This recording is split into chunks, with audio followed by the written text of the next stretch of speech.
Hanya di Cianjur. Oh iya nih, masalah apa ya?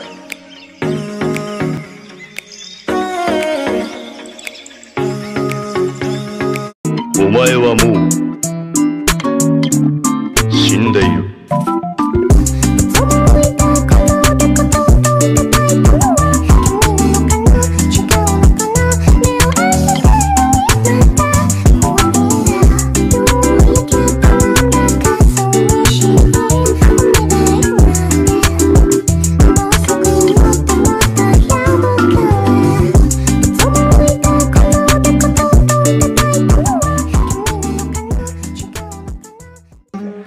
Assalamualaikum warahmatullahi wabarakatuh. Halo teman-teman semuanya. Sebelumnya perkenalkan nama saya Muhammad Kiki, ini teman saya Freddy Kusuma, itu Bayu Adamandira.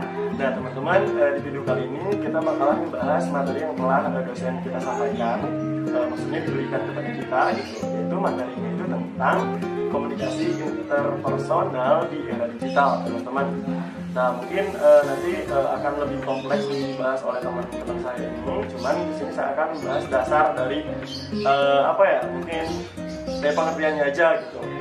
Nah sebenarnya apa sih komunikasi interpersonal itu, teman-teman? Jadi komunikasi interpersonal itu komunikasi yang dilakukan oleh dua orang atau lebih, bisa itu 3, 4, 5 terserah, pokoknya lebih dari 2 orang, dan biasanya konteksnya itu tidak formal atau menjadi non formal gitu. Ya kayak misalkan kita ngobrol sama teman seperti itu. Nah, apa itu era digital? Era digital itu adalah zaman dimana ketika berkomunikasi jadi biasa-biasa saja lancar gitu kan, tetapi bisa mendekatkan yang jauh. Jadi walaupun lokasi kita jauh berbeda, misalkan beberapa puluh kilometer atau kilometer, akan tetapi komunikasi kita lancar karena adanya digital media gitu kan, teman-teman. Mungkin di sini saya mau nanya nih Bang Fred, ya. Sebenarnya komunikasi interpersonal di era digital itu penting nggak sih, Fred? Oh, sangat penting sekali ya. Kenapa? Karena saat ini komunikasi interpersonal ini merupakan hal utama di era komunikasi digital. Seperti yang kalian tahu ya, pada saat ini kita sedang mengalami pandemi COVID-19 di seluruh dunia. Sehingga kita dibatasi untuk bertatap muka atau bertemu secara langsung gitu. Jadi komunikasi interpersonal dalam era digital ini sangatlah penting, terutamanya di wilayah Cianjur. Ngomong soal Cianjur, pertamanya kan Cianjur terkenal kan gara-gara Talco kan. Maksudnya Cianjur tuh terkenal tahu colak. Nah, saya nggak mau bahas ke situ dulu. Saya mau bahas di dunia pendidikannya aja, terutama di SMA nih. Di SMA itu kan masa-masa, let's say di masa-masa krisisnya remaja, mau kemana itu kan dari SMA ya. Jadi itu hal yang penting banget gitu. Mungkin bagi sebagian siswa SMA tuh nggak semuanya bisa mau kuliah gitu, bisa masuk kuliah, ada kendala lain-lain lah, kendala biaya dan lain-lain. Nah di dunia pendidikan ini kan, SMA itu semacam apa ya, masa krisisnya remaja untuk diarahkan kemana tuh kan di masa SMA ya. Nah jadi kan harus semaksimal mungkin gitu pembelajarannya agar dia bisa mengejar prestasi yang dia inginkan. Ada solusinya sebenarnya dari pandemi menghasilkan PSBB gitu, menghasilkan kebijakan-kebijakan yang menuntut siswa untuk tidak bertatapan secara tidak langsung. Nah salah satunya kan melewati daring. Daring itu melewati beberapa platform kita sebut yang kita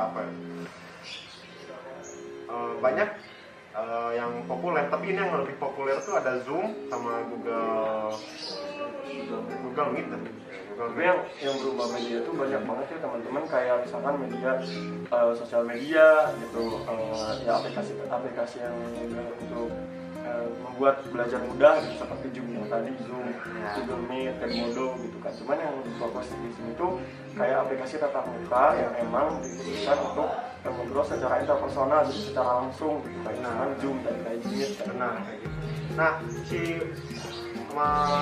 siswa atau guru pun bisa memberikan hasil yang maksimal.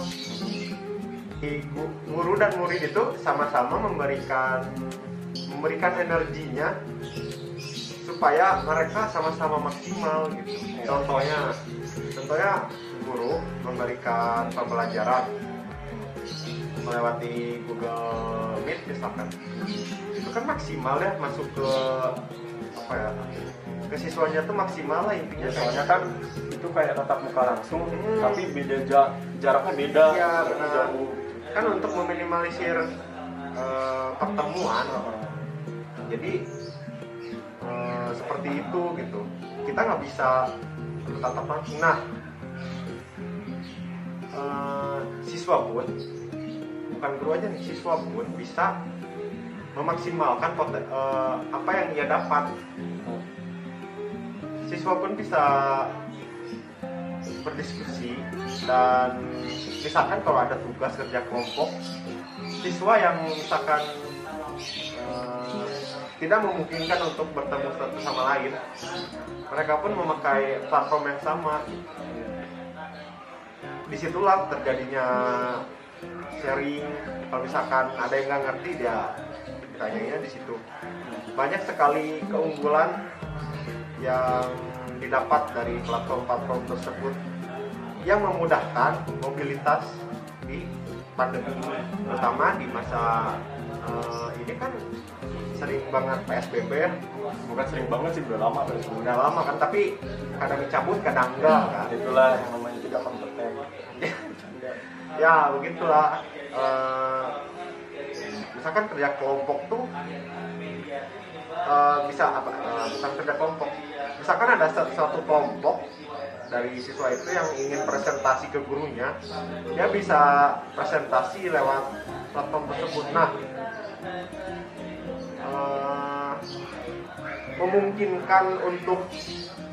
memungkinkan guru untuk menilai peserta didik itu secara maksimal juga gitu. Jadi memberikan benefit yang sekaligus meminimalisir pertemuan. Ya, pokoknya ada sisi positif dan negatifnya. Ya, pasti. Mungkin sisi negatifnya boring di rumah aja gitu, kayak misalkan belajar terusan pakai gini kan itu bisa merusak mata. Ya. Terusan pakai handphone kan terus lihat elektronik kayak sampai terus-terusan ngeliat kan kita bakal pusing gitu. Itu sisi negatifnya. Ya pasti boring sih gitu kan. Nah, dari misalkan dari Pak mungkin berpikirannya sama kayak saya ya, siswa mereka lebih prefer untuk bertatap muka online gitu daripada dikasih tugas yang terus-terusan. Yang itu pengalaman yang dia kasih ke saya begitu dari adik kelas saya itu. Oh, jadi mungkin contohnya itu kayak tadi kelompok ya, mungkin ya menurut Bang Fred itu penting gitu. Dan contohnya yang dikasih oleh Bang itu, jadi komunikasi interpersonal yang ada di sebuah kelompok ketika guru memberikan sebuah tugas kepada muridnya. Jadi si murid itu mengerjakan tugas itu secara berkelompok dikarenakan tidak bisa tatap muka. Jadi murid itu melakukan jalan keluarnya dengan cara menggunakan media yang dimana bisa tatap muka tapi beda jarak, jadi jaraknya jauh. Seperti itu kan di sana juga pasti ada yang namanya komunikasi interpersonal, kayak ngobrol sama teman gimana lah gitu, ngasih tahu kayak gimana lah. Ada ya pokoknya ada timbal balik di antara guru dengan muridnya, seperti itu mungkin ya Mbak ya. Mungkin Kiki tahu nih ya, siswa SMA tuh ada sekelas tuh ada berapa kan? Itu tuh bisa lebih dari 30 orang loh. Iya sih. Biasanya ada antara 35, 36. Iya, hebat kan? Jadi ya benar-benar meminimalisir pertemuan, tapi hasilnya tuh bisa maksimal gitu. Oke, mungkin teman-teman semuanya, jadi sebenarnya tadi dikatakan Bang Fred, komunikasi interpersonal di era media, di era digital itu penting banget. Ya itulah jalan keluarnya gitu. Kalau misalkan kita nggak bisa tatap muka, ya era digital menjadi jalan kedua untuk kita mencari ilmu gitu teman-teman, seperti itu. Mungkin hanya itu yang dapat kami sampaikan, atau obrolan yang kami obrolkan ini semoga bisa menjadi pencerahan maupun ilmu gitu kan. Mohon maaf bila ada salah-salah kata. Wassalamualaikum warahmatullahi wabarakatuh. Nah, beres. Kalau belum lain beres. 君の虜になってしまえばきっとこの夏